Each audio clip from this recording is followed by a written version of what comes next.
So the first problem that I had was when I fitted the belly pan, it wouldn't fit properly. I followed the instructions to the letter, fitted the brackets where they should be, and the belly pan did not sit in the right position. I don't get it. Everything's right. As far as I can see, the brackets are in the right places. But that just looks so wrong. Oh well, keep thinking. Massively frustrating. I couldn't see that I'd done anything wrong at all, but the belly pan just looked terrible on the bike. So, in summary, extremely disappointed. I can't work it out. I'm just staring at it like, have I done anything wrong? And I don't think I have. That either the brackets are wrong, or it's just they didn't care about how well it fitted all the models. But I'll fire something back to Powerbronze and see what they say about it. I was so frustrated after sending photos to the seller of the belly pan and to the manufacturers of the belly pan, Powerbronze, and after they were unable to help me at all explaining what was wrong, other than just offering a refund, I left it for a few months. Eventually, I come back to the belly pan, and what I figured out was the brackets were made wrong, or the brackets weren't finished. I ended up putting, I think, just one of the brackets, the long one at the back, put it into my vise, bent it brutally in a couple of different ways, and I managed to get the belly pan to fit properly. Didn't have to do anything to the front brackets, it was just the back one that was just, to my mind, hadn't been made properly. So once that was done, belly pan fitted lovely, and I was really happy with the results.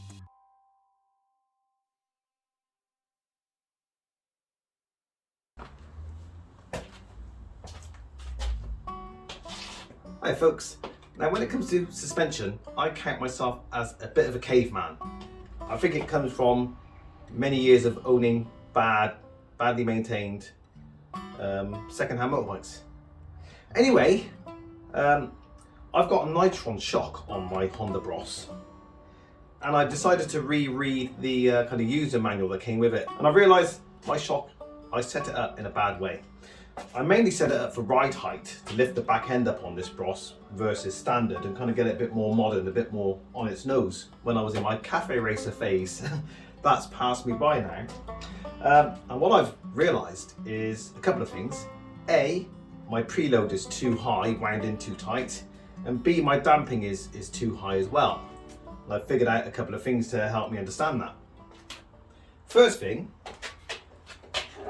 is, when I push down on the back of the bike and it comes back up again, the suspension actually tops out. It hits the top limit and stops moving, stops extending. You can't tell this, I suspect. But I feel the shock stop extending when it comes back up again. I need to unwind the preload basically for the rear shock. The other thing is, when the back end comes back up from being pushed down, it doesn't come back up very quickly. It comes back up just a tad slow, I think.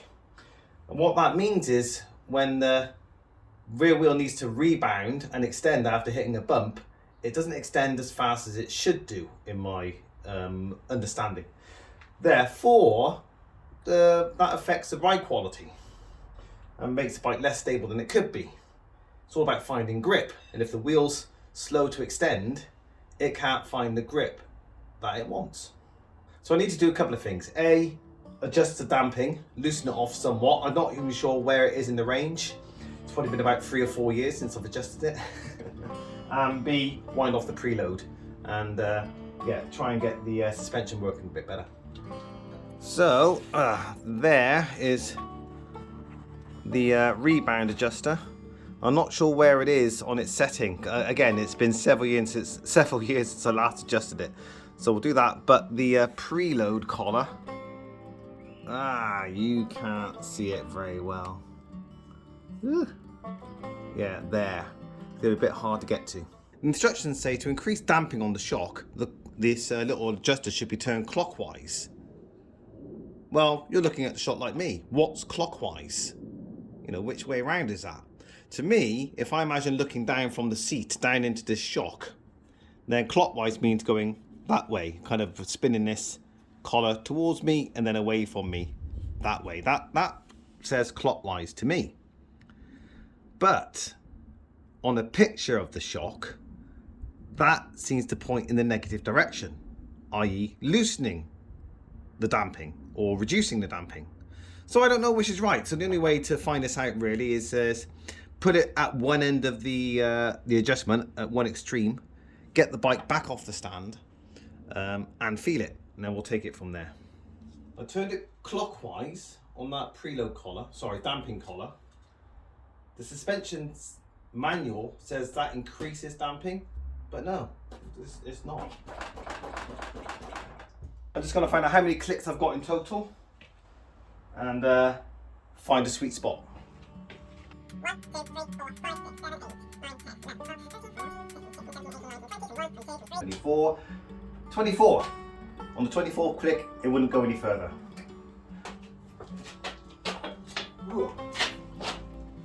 Wow. I'm going to put my shoulder out, pushing down on the bike. That is absolutely, I can't even push it down, let alone get it to come back up again. Anyway, we need to start somewhere. Let's go back 20 clicks back towards full soft and we'll see what happens.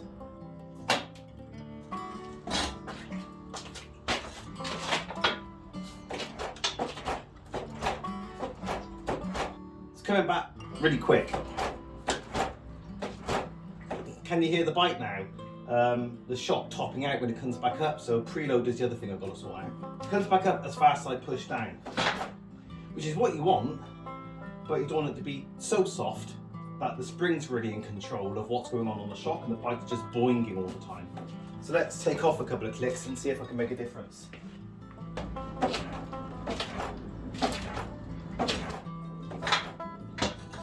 Can't really feel the difference.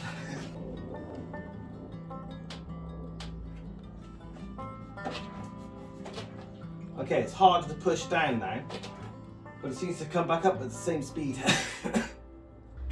Next, preload. So you can see one of about 5 or 6 holes around this preload collar that this device, either this end or this end, is designed to plug into and turn. Problem is, with the way the shock's fitted, there's so little access in here to get to that hole that you turn the collar, I don't know, 1/8 of a turn, and then suddenly this is getting caught against something and there's not another hole in sight yet to pull this pin out and then put it into another hole.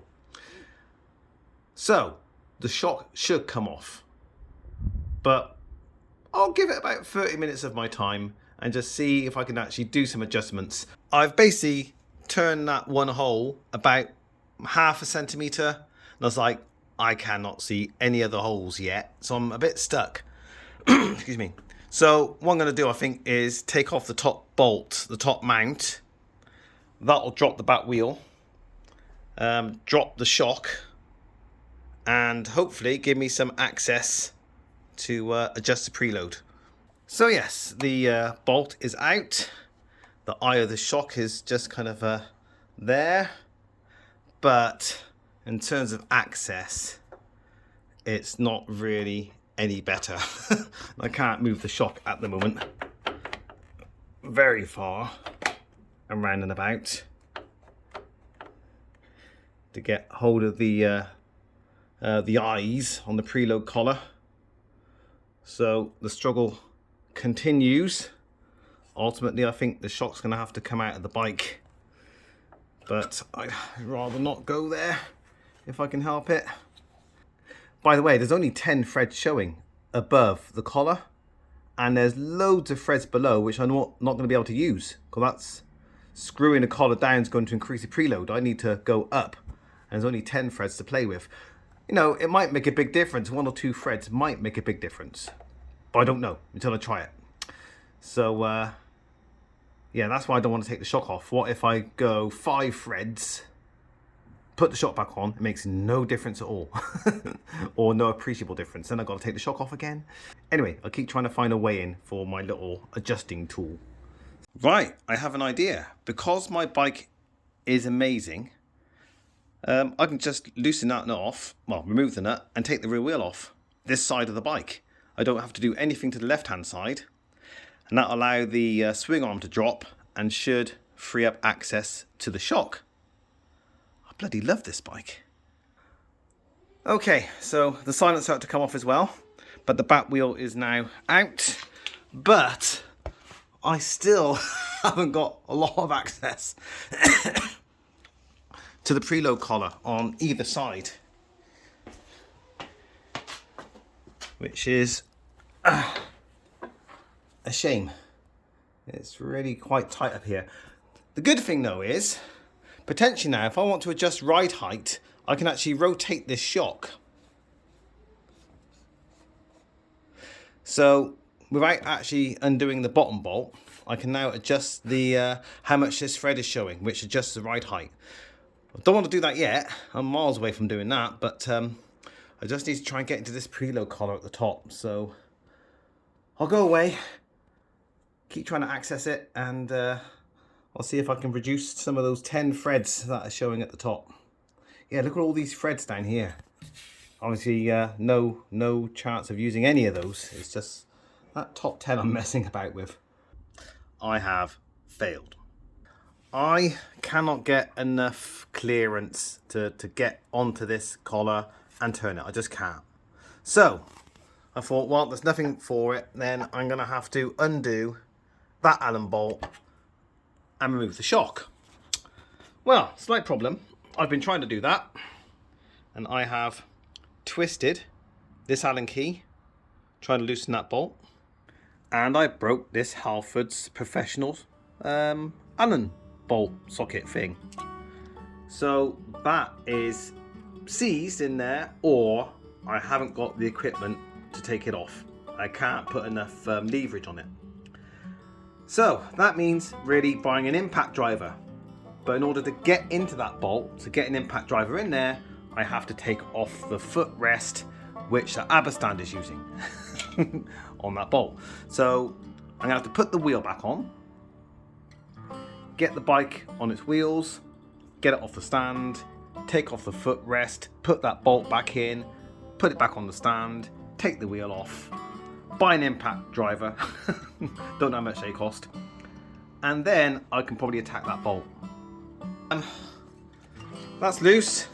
I have not purchased an impact driver because I was thinking of buying an electrical one, which is like lots of money. Then I just remembered that I actually have got a manual impact driver, which may or may not work. Never really used this in anger yet to loosen anything, I don't think. But I'm going to try it on that bolt now, and let's see how that goes.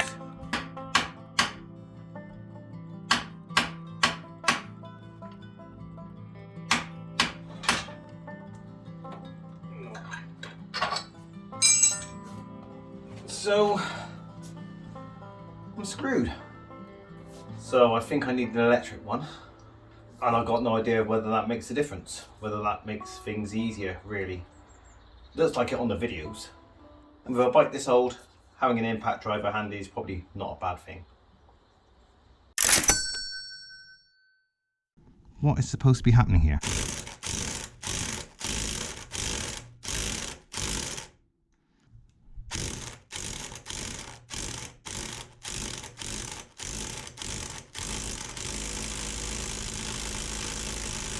Not moving at all.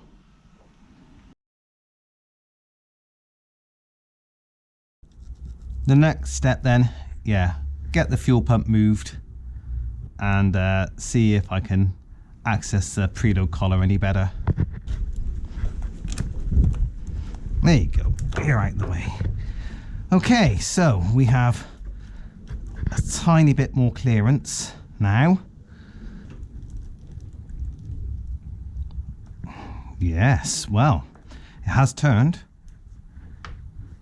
This is good. This is promising. I can get this going now. It was 10 threads showing before I started. It's going to take quite a long time, but I can only imagine the best thing to do is get it halfway. I'm going to get it till there's 5 threads showing, then put the back wheel back on, get the bike on the ground, then see if it tops out on extension. I'll push the back end down. When it comes back up, hopefully it won't hit the top limit, and then we're getting somewhere. 1, 2, 3, 4, 5, just under 6 now. Okay, I can just feel the shock topping out there. Okay, do we feel the shock top out now?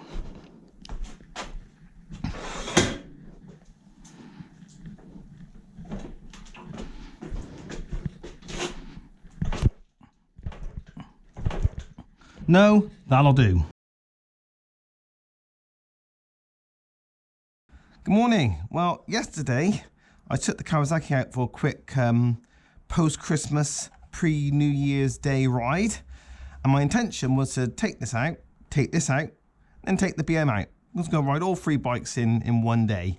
That would have been nice, but I've had some trouble on this bike with one of the fuel hoses. Basically, it was falling apart.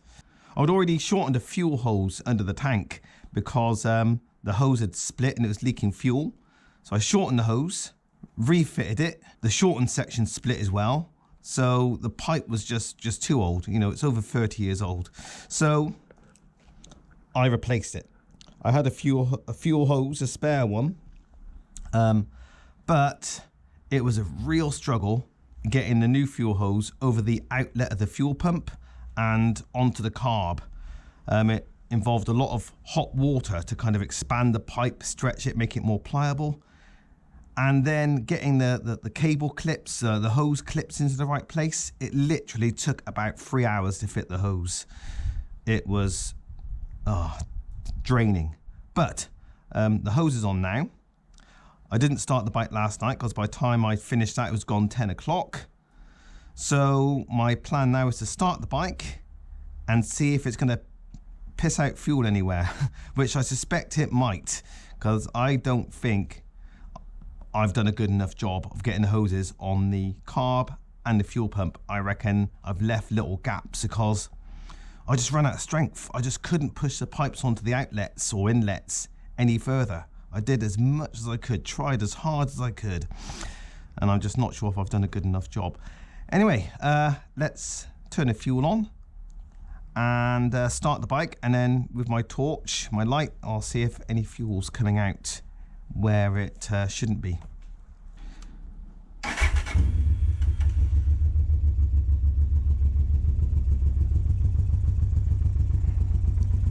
Doesn't look wet, I think. Wow, I think I might have got away with it. I think the camera might be able to see the rusty bottom of the fuel pump there. I'll keep an eye out on the floor as well. Wow, well, I'm surprised. Happy, but I didn't think that was going to be successful. But it looks like I got the pipe on properly. Hello folks. One thing that's been on my mind with this bike is whether I should keep it. Because this bike's got about, 40-ish horsepower. And so has, my Kawasaki Versys X300. And that bike has the benefit of a decent fairing and ABS and the ability to go off-road. So it's a more capable machine than this is. A different machine. Absolutely, I accept that. It's a different type of motorbike. But it's a small bike that complements my big bike. And that's what I wanted, really. I wanted a second bike that complements the BMW. And I haven't actually ridden this bike in probably 6 months. And so I kind of forgotten, some of the things that turn me on to this bike. Why I enjoy owning it and why I enjoy riding it. And one thing that this bike has got lots of relatively speaking, compared to the Kawasaki, is torque. For a small old bike, it accelerates really well, I think. And the Kawasaki doesn't really accelerate as much as it does go faster slowly when you wind the throttle back. Now, one of the reasons I was keen to get this bike out for a ride is because I've done quite a bit of work to the rear suspension. So I've loosened off the preload, and I've also adjusted the damping because the damping was also too tight or too high. I've not checked the sag, the rear sag, because that's the two-man operate. I think I'm leaking fuel. Bike's not running properly. The bike felt like it is running out of fuel. I don't see anything obviously wrong. My biggest concern would be the fuel pump and where the pipe goes in and out, but it's not wet, so we're okay there. The other end of the pipe went into the under the carbs, well, into the carbs. My fingers aren't wet there either. Fuel tap's on. I've just filled up the fuel, so there shouldn't be fuel starvation from that point of view. I can't smell any fuel. One of the indicators stopped bloody working now.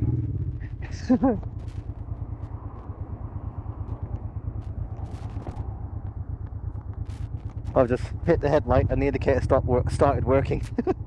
Oh dear. Alright, well maybe it's not a fuel thing. Maybe it's electrics. And this bike has many dodges in the wiring. Some of them are mine, some of them are not mine. So it might be a different problem. There might well be bits of rubber stuck in the carb somewhere, because in my efforts to fit the fuel hose over the inlets and the outlets on the fuel pump and the carb, I did make some rubber kind of tear and flake a little bit on the edge of the fuel hose. In fact, I had to cut it back once. I just damaged the tip of the hose. So there might be just a little bit of rubber floating around in the carb somewhere. Still dry. Unfortunately, I can't say the same for the weather. Yeah, something doesn't feel quite right. When I get to cruising speed and I give it a bit of throttle, it just seems a little weak. But seems to rev alright. Oh, I'm so glad I've adjusted the shock. I just can't believe it's taken me about 4 years to get around to doing it. The bike feels so much better. Now, so I was talking earlier, I don't know how far I got about whether I should sell this bike, because now I've got a second 40-ish horsepower lightweight motorbike, and that's got a fairing for more wind protection. But this is a small lightweight bike with torque, and therefore it is somewhat different to the Kawasaki, and obviously it sounds better. And now I've adjusted the shock, it actually feels bordering on pleasant to ride. So I've made some changes that I think endear the bike to me a bit more than before.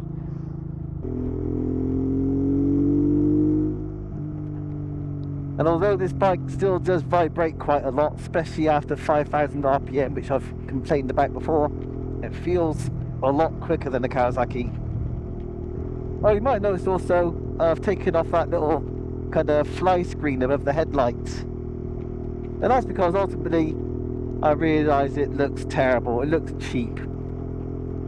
and it wasn't really what I wanted on the bike anyway. I wanted the proper little headlamp fairing. So yeah, it's off again. And it probably won't go back on.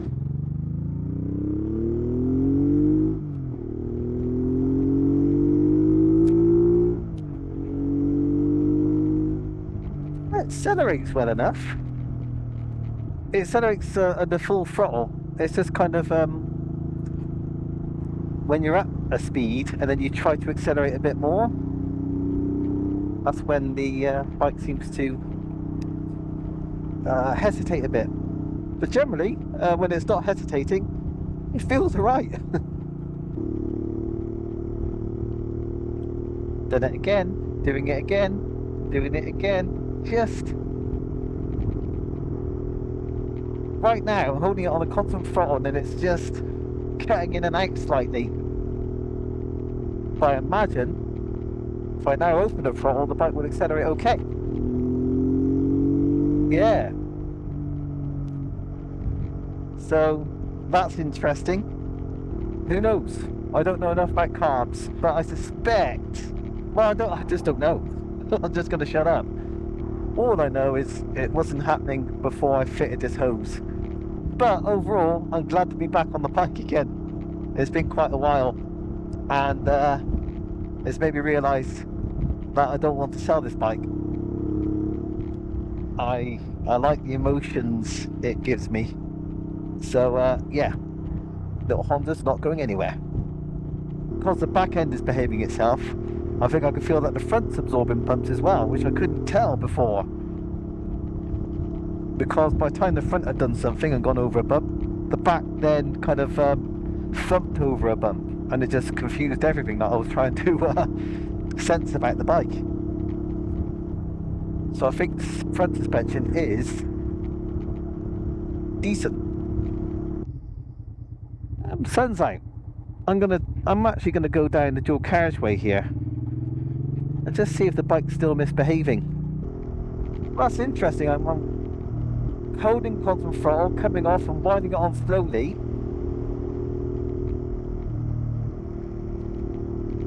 And it doesn't feel like it's being starved now. So I was just about to go home, but I'm going to go at the same dual carriageway that I went on earlier when I first noticed the problem. I think I felt just a couple of instances where it didn't maintain kind of a constant throttle properly.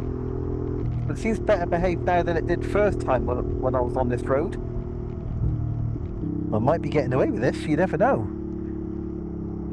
There's another less likely possible reason for the bike not performing properly. Well, I had to put the hoses in boiling water to help stretch them. Maybe I got a little bit of water into the carbs. If the bike performs properly on the way back home now on this dual carriageway stretch, I think maybe whatever the problem was, it was temporary. Yeah, that's doing alright, that is.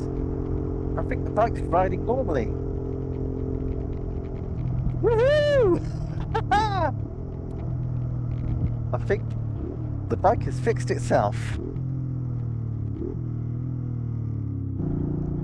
So there we have it. Nearly home. The bike seems to have fixed itself. And seems better to ride now than it has at any point in my ownership. So, time for home and some warm food and drink.